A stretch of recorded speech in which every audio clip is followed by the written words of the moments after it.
एक बार एक व्यक्ति अपने काम से लौटकर घर आया और साथ में पनीर लाया और अपनी पत्नी को कहा कि आज मेरे लिए बढ़िया पनीर की सब्जी बनाना, क्योंकि आज मैंने बहुत काम किया है और मुझे बहुत ज्यादा भूख लगी है और मुझे कुछ बहुत अच्छा खाना है। उसकी पत्नी कमरे से बाहर आई और पनीर लिया और कहा कि बिल्कुल, आप हाथ पैर धोकर तैयार हो जाइए, मैं आपके लिए बहुत ही स्वादिष्ट सा खाना बनाती हूँ। वो व्यक्ति फ्रेश हो गया और टीवी देखने लगा और इंतजार करने लगा सब्जी के बनने का, ताकि वो उसे खा सके।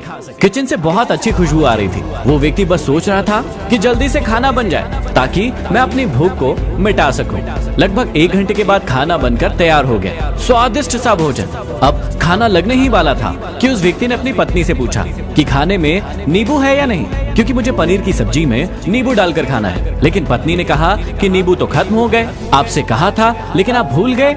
व्यक्ति ने अपनी पत्नी से कहा कि रुको रुको, अभी खाना मत लगाओ, क्योंकि नींबू के बिना खाने में बिल्कुल मजा नहीं आएगा। तो मैं अभी गया और अभी नींबू लेकर आया। वो व्यक्ति वापस से कपड़े पहनकर तैयार हुआ और नींबू की पास वाली दुकान पर गया। जब वहाँ पर देखा तो नींबू नहीं थे। उसका दिमाग क्रोध से भर गया। उसने सोचा कि यार, इसके पास नींबू नहीं है, चलो थोड़ी आगे वाली दुकान पर जाता हूँ, शायद वहाँ नींबू मिल जाएंगे। वो थोड़ा और आगे गया, लेकिन वहाँ पर भी नींबू नहीं मिले। अब उसने सोचा कि दूर की सब्जी मंडी चले जाता हूँ, वहाँ से नींबू लेकर आऊंगा, क्योंकि नींबू के बिना सब्जी में मजा नहीं आएगा। करीबन आधे घंटे के बाद वो बड़ी सब्जी मंडी में पहुंचा। वहाँ पर उसे नींबू मिल गए और वो बहुत खुश हुआ कि चलो नींबू मिल गए, अब मैं घर में जाऊंगा और सब्जी में नींबू डालकर अच्छे से सब्जी खाऊंगा। अब वो खुशी खुशी नींबू लेकर घर आया और अपनी पत्नी से कहा कि जल्दी से सब्जी गरम कर दो, रोटी गरम कर दो और नींबू काट दो, ताकि मैं अच्छे से खाना खा सकूं। अब थाली लगाई गई, सब्जी परोसी गई, रोटी परोसी गई और नींबू रखे गए। उसकी पत्नी सामने ही बैठी थी और वो व्यक्ति थोड़ी देर के लिए कुछ सोच में पड़ गया। उसके बाद उसने नींबू की प्लेट उठाई और दरवाजे से बाहर की ओर फेंक दी और जोर जोर से चिल्लाने लगा, मैं जीत गया, मैं जीत गया। पत्नी ये देखकर घबरा गई कि कहीं ये पागल तो नहीं हो गए, इन्होंने सारे के सारे नींबू दरवाजे से बाहर की ओर क्यों फेंक दिए। उस पत्नी ने उस व्यक्ति को चिल्लाया और कहा कि क्या आप पागल हो गए हैं? अभी तो इतनी देर तक नींबू के बारे में पूछ रहे थे और अभी नींबू जब घर पर ले आए और खाने बैठ गए तो आपने इन नींबू को दरवाजे से बाहर फेंक दिया और अब चिल्ला रहे हो कि मैं जीत गया, मैं जीत गया। अरे मुझे भी तो बताइए कि आप किस चीज में जीत गए, हुआ क्या? अब व्यक्ति खुशी खुशी बैठ गया और अपनी पत्नी से कहा, अरे आप भी बैठो, इत्मीनान रखो, बताता हूँ कि क्या हुआ।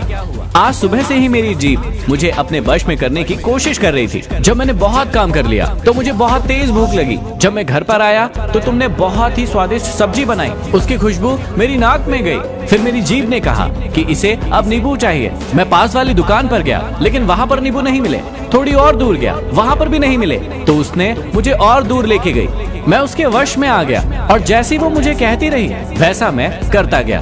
अब मैं भी वैसा ही करता गया जैसी वो मुझसे करवाती गई, लेकिन अंत में मैंने विजय प्राप्त कर ली। मैंने उसे उठाकर बाहर फेंक दिया और कह दिया कि तुम्हारा मुझ पर कंट्रोल नहीं है, बल्कि मेरा तुम पर कंट्रोल है और मैं जीत गया।